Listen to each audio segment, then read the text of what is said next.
Guys നമ്മൾ സിഗ്നാഗി എന്ന് പറഞ്ഞ ഒരു സിറ്റിയിലാണ്. വെറും 1500 എങ്ങാണ്ടോ ആളുകൾ താമസിക്കുന്ന ഒരു നഗരമാണ്. ഇവിടേക്ക് നമുക്ക് വണ്ടി എടുത്തു കഴിഞ്ഞാൽ ഇവർ നമ്മളെ സിറ്റിയിലൊക്കെ കാണിക്കുന്ന പറഞ്ഞു. പക്ഷെ സിറ്റി പോകാൻ സമയമില്ല. ഇതൊക്കെ തന്നെയാണ് ഈ കാണുന്നതൊക്കെയാണ് സിറ്റി. നമ്മളെല്ലാവരും ഇതവിടെ ഇങ്ങനെ കിളിപോയി ഇങ്ങനെ നിൽക്കുന്നുണ്ട്. ഇങ്ങനെ നല്ല ബ്യൂട്ടിഫുൾ മഞ്ഞ് പെയ്യുന്ന സ്ഥലം.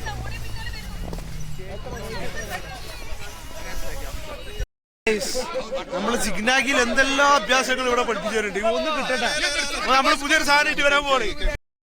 അപ്പൊ നമ്മളെ ഇന്നത്തെ ആറാട്ട് ഓൾമോസ്റ്റ് തീരുമാനമായി. നമ്മളെ ബസ്സിന്റെ താത്താക്ക് തീരെ സ്പീഡ് തന്നെ. താത്താക്ക് തീരെ നേരെയാ. ചേച്ചിക്ക് പെരേക്കെത്തണം, നേരത്തിന് മുമ്പ് പെരേക്കെത്തണം ഡ്യൂട്ടി കഴിച്ചിട്ട്. നമ്മക്കാണെങ്കിൽ ഇതിനകത്ത് കേറാനും വയ്യ. ഇന്നാ പോരെ, അല്ല വല്ലാത്തൊരു കഥ. അന്തം കമ്മിയാള് ഒക്കെ കൂടി കൊളാക്കി. ട്രെയിൻ എടുക്കാന്ന് ഇറങ്ങാണ്ട് ഒരു 10-15 മിനിറ്റ് എടുത്താണ് ട്രെയിൻ ഉണ്ടാക്കി. ട്രെയിൻ ഉണ്ടാക്കിയപ്പോ മറ്റോ സ്വിച്ച് തെക്കിയിട്ടു ഇല്ല. സുബ്ഹാന ജല്ല ജല. ഇനിയിപ്പോ ഇത് തലക്കെന്ന് തുടങ്ങണം, സമയം അത് പോണേ. ഞാൻ എന്റെ വ്ളോഗ് പോലും നിർത്തി വെച്ചിട്ടാണ് ഇത് കിടക്കാൻ നിൽക്കണേ. ഒരു ട്രെയിന് മനുഷ്യന്മാരുണ്ടാക്കാൻ തന്നാ ഈ നായിന്റെ മോൻ വന്നിട്ട് ആകെ അലമ്പാക്കാണ്. വന്ന് കാണ്ടി ചാടുക. ഇതിനും വേണം കൂട്ടത്തിൽ കൂടാൻ. അവ വിചാരിച്ചിട്ട് ഈ കറുത്ത കോട്ട കിട്ടപ്പോൾ കുറെ ടി വി ഏതോ എന്റെ വലിയ ആൾക്കാരെ വന്നാണ്. നമ്മളൊരു വ്ളോഗ് എടുക്കാൻ നോക്കുമ്പോ ഇവൻ ഈ തെണ്ടി വന്നിട്ട് കോളാക്കാണ്. വ്ളോഗുകള് മണ്ടി വരും. എന്തിനാണ് നിനക്ക് മനസ്സിലാക്കി തോന്നുന്നത്? ബോസിനും അതിൽ കൂടാനാണ്. നബിയിൽ ഇവിടെ മറ്റേ ബൈക്ക് കിട്ടും, മോട്ടോർ ബൈക്ക്. അതേറ്റ് എങ്ങോട്ടോ പോയി. പിന്നെ ബോസിന് ഒരു വിവരമില്ല. ബോസ് മുങ്ങിന്നാ തോന്നുന്നേ.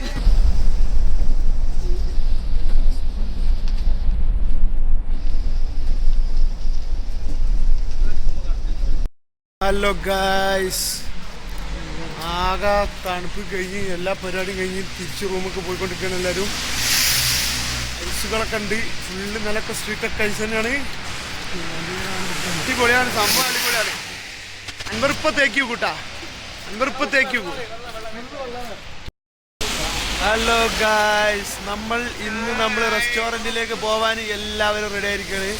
ഇന്ന് നമ്മൾ കോർണർ സ്റ്റോയിലൊക്കെ കളിച്ച് സിഗ്നാഗി എന്നൊക്കെ പറഞ്ഞ ഇവരൊരു ഭയങ്കര റിമോട്ട് ഏരിയയിലുള്ള ഒരു സിറ്റിയിലൊക്കെ പോയി. ചെറിയ സിറ്റിയല്ല, ഒരു വില്ലേജ്, കുറച്ച് പീപ്പിൾസൊക്കെ ഉള്ള അവിടെയൊക്കെ പോയി. ഇന്ന് നമ്മൾ വൈബോസ്ക്കായി. മഞ്ഞൻ്റെ കളി എന്ന് പറയാൻ കളിച്ച് പൂതി കെട്ടിയില്ല. എന്നാലും നമ്മൾ ആറടി. ഇന്നിപ്പോൾ അതൊക്കെ കഴിഞ്ഞിട്ട് നമ്മൾ ഫുഡ് കഴിക്കാൻ പോകണം. തുർക്കിഷ് ഫുഡാണ്. ഇന്നലെ തുർക്കിഷ് എന്ന് പറഞ്ഞു, പക്ഷെ ഇന്നലെ ഇറാനിയൻ ഫുഡായിരുന്നു. ഇന്ന് നമ്മൾ തുർക്കിഷ് ഫുഡ് അടിക്കാൻ പോകും.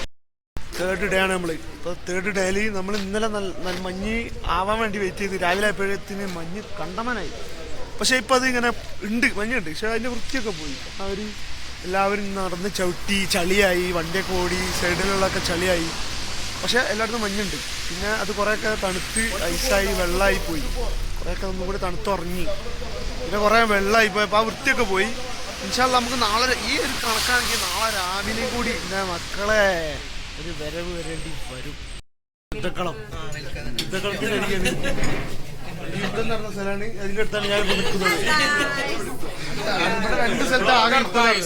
ഇവിടെ 2 സ്ഥലത്താണ് യുദ്ധം നടന്നത്. അതിലൊന്നും അവിടെ ഒന്നും ഇവിടെ ഒന്ന് നബിയിലെ നേതൃത്വത്തിലാണ്. അപ്പം നമ്മൾ 3rd ഡേ നൈറ്റ് ഫുഡ് അടിക്കാൻ തുർക്കിഷ് റെസ്റ്റോറൻറ്റിലേക്ക് വന്നാണ്. ടിബ്ലിസിൽ തന്നെ നമ്മളെ റൂമിൽ നിന്ന് ഒരു 3 കിലോമീറ്റർ ഉണ്ട്. സുപ്രാന്ന് പറഞ്ഞാണ് പേര്. പക്ഷെ നല്ല ഫുഡായിരുന്നു, നല്ല മീറ്റൊക്കെ ആയിരുന്നു. പക്ഷെ ഓർഡർ ചെയ്തത് കുറച്ച് കൂടിപ്പോയി. അങ്ങനെ ഒരു പ്രശ്നം പറ്റി. എന്തായാലും കഴിച്ച് അടുത്ത കാലത്ത് ഏറ്റവും കഴിച്ചത് ചിലപ്പോൾ ഇന്നായിരിക്കും. ടിബ്ലിസിൽ ഫുഡൊക്കെ അടിച്ച് നല്ല മഞ്ഞ് വെയിൽ തുടങ്ങിയിരിക്കണ്. എല്ലാവരും ടാക്സിക്ക് വെച്ചാണ്. അയ്യോ, ഫുൾ ആൾക്കാർ വെയിറ്റ് ചെയ്യാം.